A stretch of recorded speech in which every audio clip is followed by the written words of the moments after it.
Hoje nós vamos tratar de um relacionamento que eu reputo como o mais importante e, consequentemente, o que merece maior consideração e cuidado. Trata-se do relacionamento matrimonial, do relacionamento entre marido e esposa.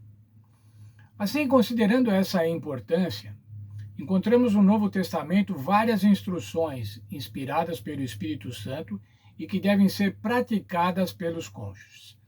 Eu recomendo que os irmãos leiam os textos que são apresentados no primeiro parágrafo da lição de domingo. Leiam com cuidado esses textos, todos esses textos que falam sobre o relacionamento conjugal.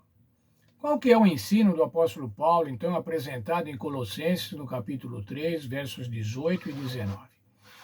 Esposas, sejam submissas ao próprio marido, como convém ao Senhor.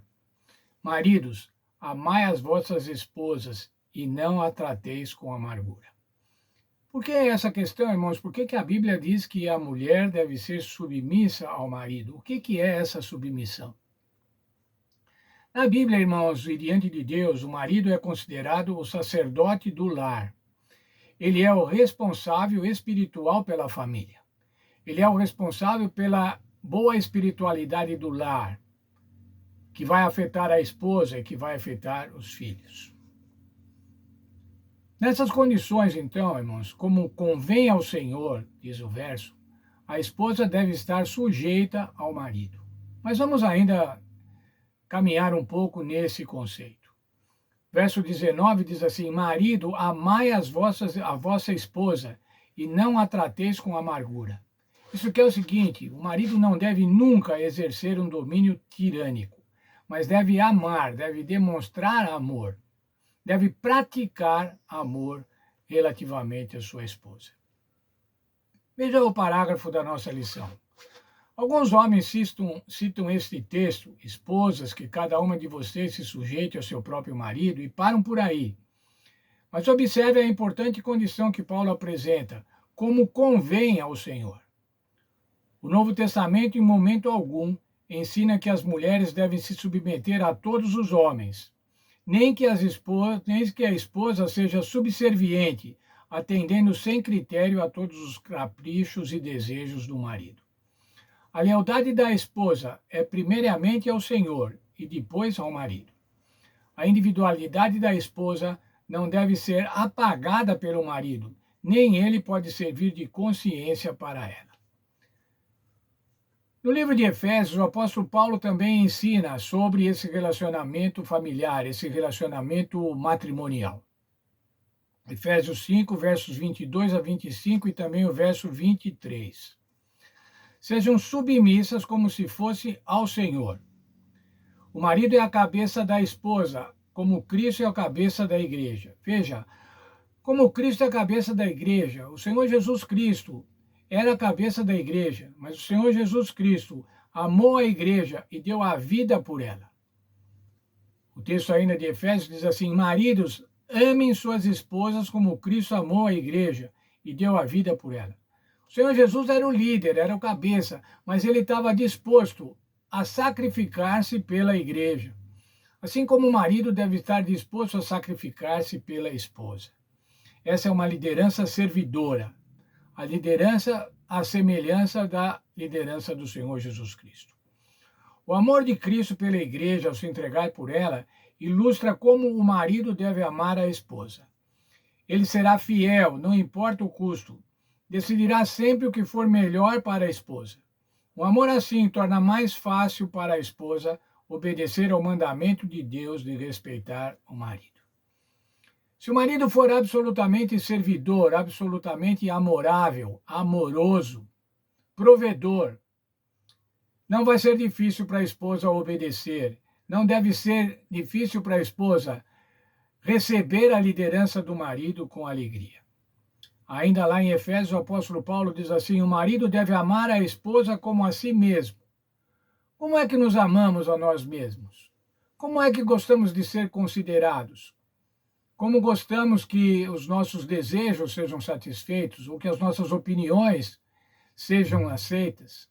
É assim que o marido deve amar a esposa, como a si mesmo, levá-la em alta consideração. E ele diz que a esposa deve respeitar o marido. Isso quer dizer o quê, irmãos? Isso quer dizer que a esposa deve estar unida em propósito com o marido. Se a esposa pensar de um jeito e o marido pensar de outro, esse lar nunca vai poder prosperar. Essa relação matrimonial nunca será feliz, mas sempre será conflituosa. O casamento cristão é saudável é caracterizado pela reciprocidade, diálogo, cumplicidade e harmonia. Às vezes, quando decisões com implicações para toda a família precisam ser tomadas, pode ser apropriado incluir os filhos no processo de discussão. Mas os pais nunca devem brigar na frente deles. Após esse processo, se o marido e a esposa não chegarem a um acordo, o caminho bíblico para a paz é que a esposa ceda ao julgamento do marido, desde que isso não viole a palavra do Senhor. Veja, irmãos, a obediência primária é ao Senhor. Depois é a lealdade e a fidelidade ao marido.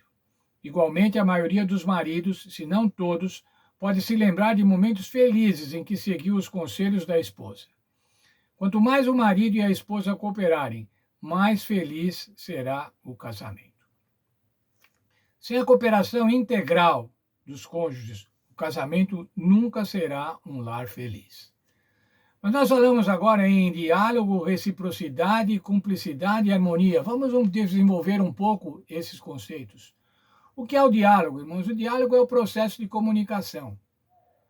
Uma relação matrimonial deve ser caracterizada pela comunicação. Os cônjuges devem ter liberdade e devem saber posicionar-se, falando, contando os seus problemas, falando das suas dificuldades, falando dos seus anseios, falando ao outro. Não deve se fechar e ficar aborrecido e não tratar dos assuntos.